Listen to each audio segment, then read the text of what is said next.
Okay. All right. So this is the most important video that we're going to do. With this one, I'm working on solving systems of linear equations still, and I'm using the worksheet with the 5 problems in it. So the intent of this worksheet is to show you the 2 methods for solving systems of linear equations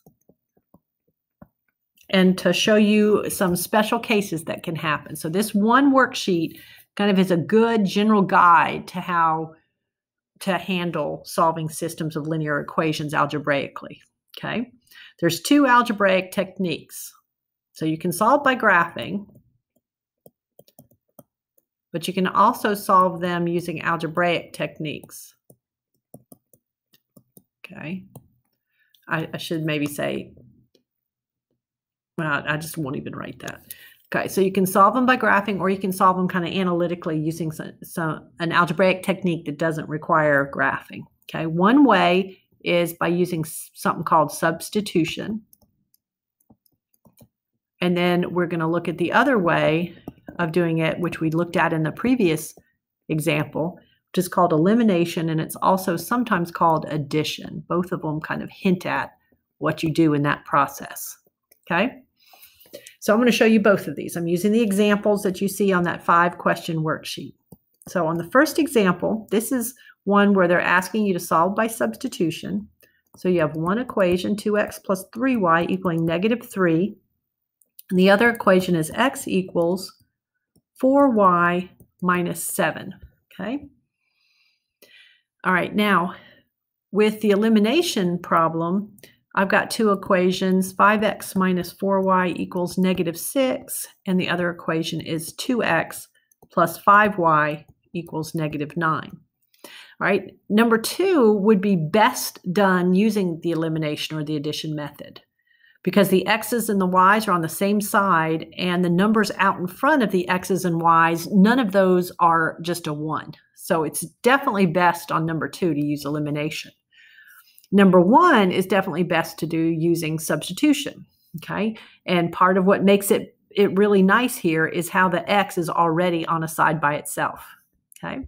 So here's what I want you remembering. So in the back of your mind, you're thinking, okay, I'm trying to solve a system. Maybe it looks something like that, and I'm looking for that point of intersection.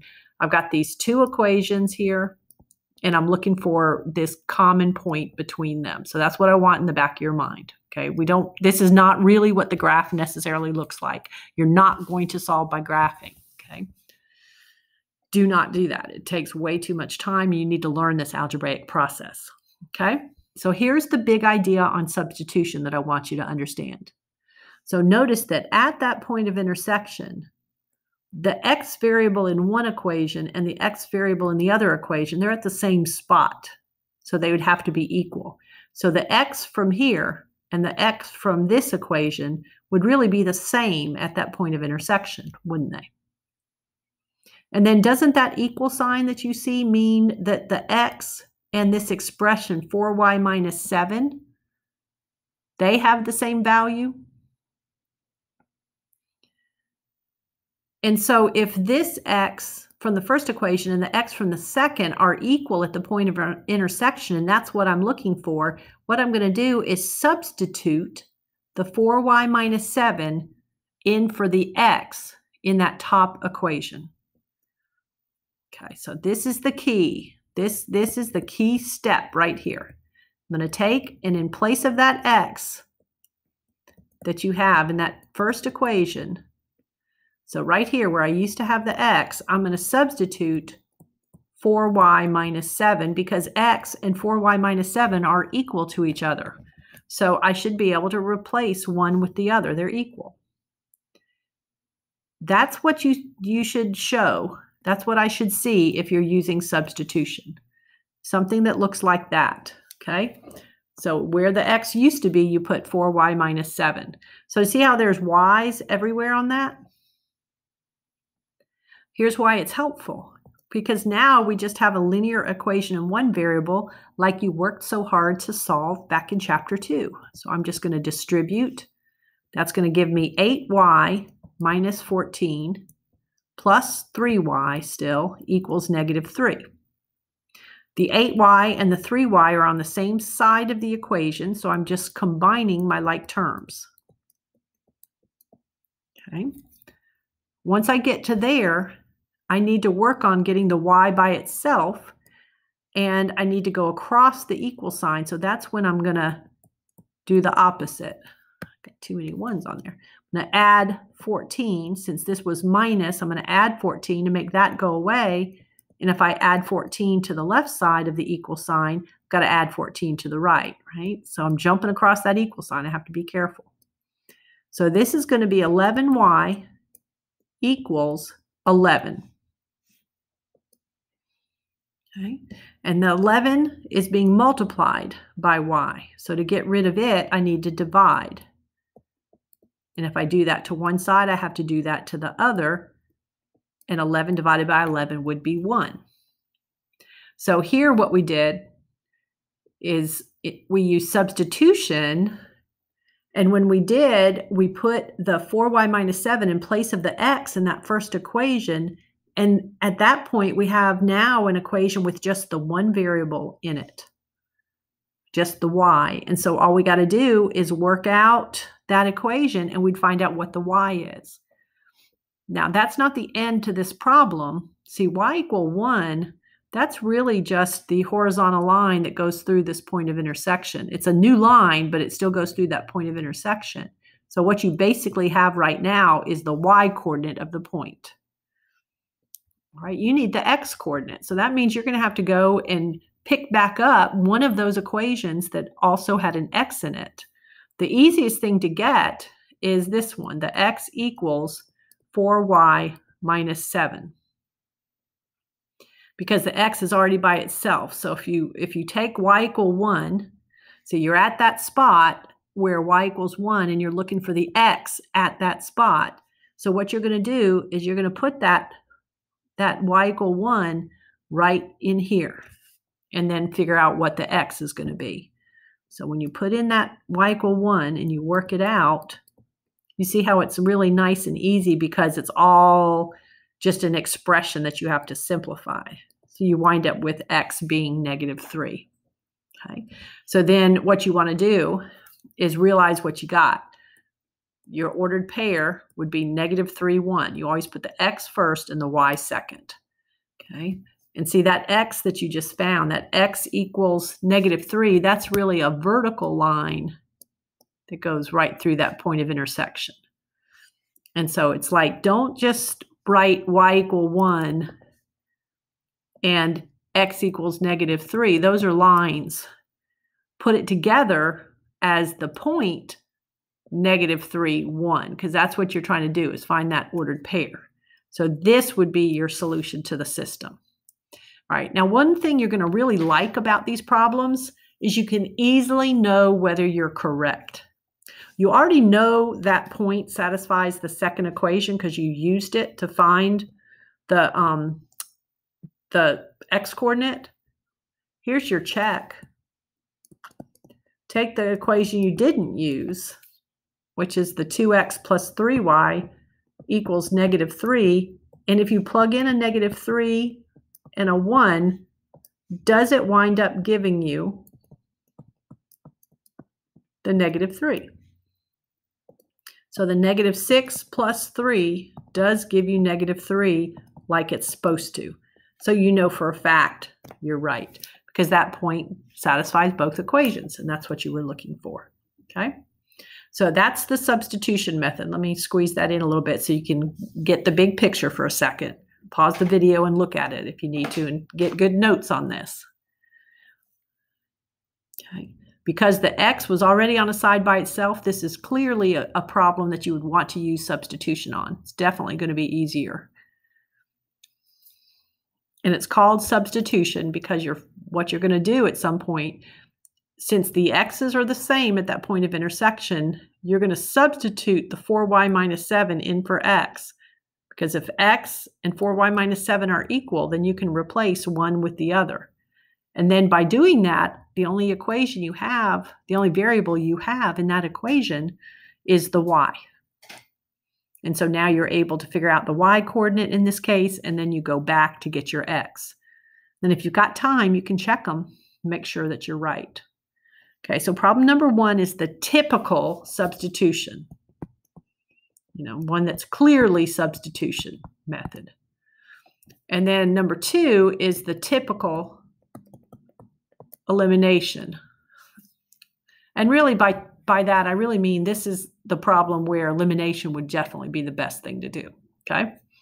All right, so let's do this. We've done one elimination problem in the previous video, but let's look at this one. All right, so let's think about what it is we're trying to do. So we're still kind of picturing that we have two equations. We're assuming sort of that they intersect and that we're looking for that point of intersection.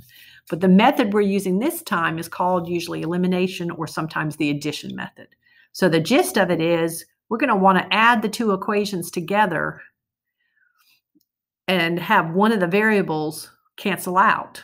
Now this is wrong. Don't do this. This is wrong. If I added right now,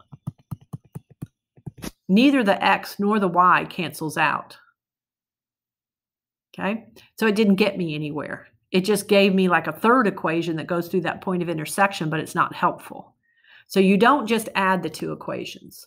What you have to do is modify them first so that the numbers in front of either the x or the y, modify them so they're opposites of one another. So like, for instance, this is a 5, this is a 2. What I'm going to try to do is turn those both into the same number and have one of them be positive and the other one be negative. Okay? All right, I'm going to move this out of the way because when I work these, I usually go to the right on this. So here's the image we're thinking. We're looking for this point of intersection. All right, so we're trying to make we could have picked the y's just as easily. I just am focused on the x's. I'm focusing on the numbers in front of x. I want to turn them into the same thing, just making one positive and one negative. So couldn't I do this? Couldn't I take that first equation and multiply it by 2, and then take the second equation and multiply it by 5? Then wouldn't they both be 10s? And since I want one positive and one negative, let me multiply by negative 5 on that one. Now, what you have will be different in different cases, but the goal is to create two equations so that the coefficient in front of the x's turn out to be the same number part with one positive and one negative. Okay, so watch what happens. So what I'm going to do is go ahead and multiply through by 2, distribute it, multiply both sides through by 2. Don't forget to multiply both sides by 2.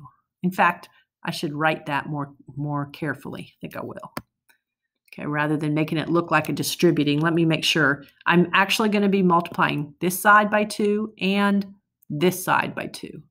That side by 5 and this side by -5 and this side by -5. Okay, and then that 2 gets distributed. So I'd have 10x minus 8y equals -12 for my first equation. Okay, and here's my second equation. And so my first equation on the graph really wouldn't have been any different if I had graphed it. This would be the same set of ordered pairs as I had originally. Now I'm going to multiply through by -5 on the second equation. That gives me the -10x. That's what I was trying to make happen. See how those are opposites? Then -5 times +5 is -25y. Then -5 times -9 is +45. So this new second equation is the same as the original second equation in terms of the ordered pairs. It just has a different look. All right, what's good about it though is you made it to where the numbers in front of the x's are opposites. And see how the like terms are all nicely lined up? So we're now going to add the two equations. And 10 plus -10x, that's going to be 0. -8y plus -25y is -33y. And -12 plus 45 is +33. So we created an equation that only had one variable in it. So I'm going to divide by -33. And then that's going to wind up being, divide by -33. And then that's going to wind up being just y equals, and then positive 33 divided by negative 33, that would wind up being negative 1. Okay. All right, so you see how we're kind of focused on trying to find that point of intersection. These two methods I'm showing you are the two algebraic approaches that people use, and you need to know them both. They both work well, okay, in different instances. All right, now once you get one of the variables, you still need to find the other one because the solution is an ordered pair, not just the one, but you need both of them.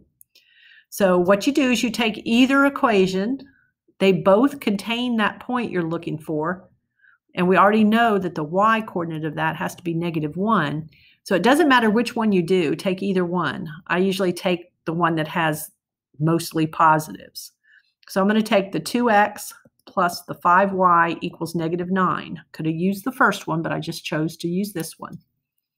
And I know that y equals negative 1 at the point of intersection. So right there, I'm going to put a negative 1. And then I've got an equation with just x's in it, and I'll just work it out to find out what the x would be. So this would be 2x minus 5 equals negative 9. I'm just trying to solve for x, so this should go pretty quickly. This is a normal looking linear equation now. So I get 2x equals negative 4. Divide by 2, and I wind up with x being negative 2. So we already knew the y was negative 1. We just found that the x would have to be negative 2. And always put them in that order. Even though we found the y first, it doesn't go first in your ordered pair. Okay.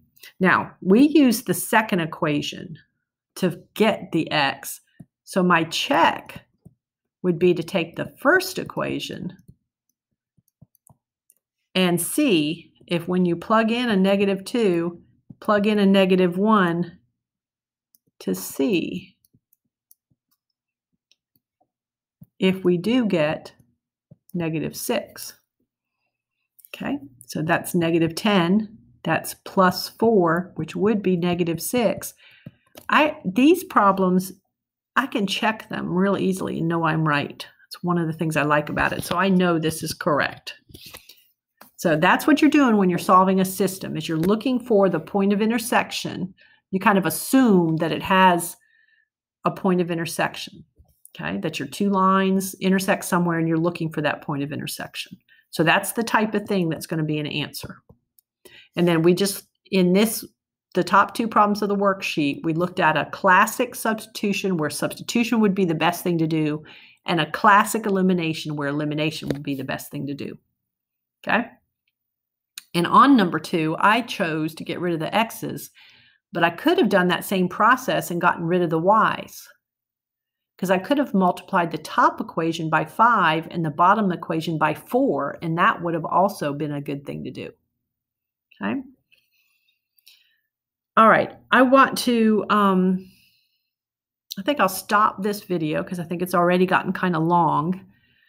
And then we'll come back and we'll solve a problem using both methods. Do it with substitution and then do it with elimination. And then we'll also look at some special cases.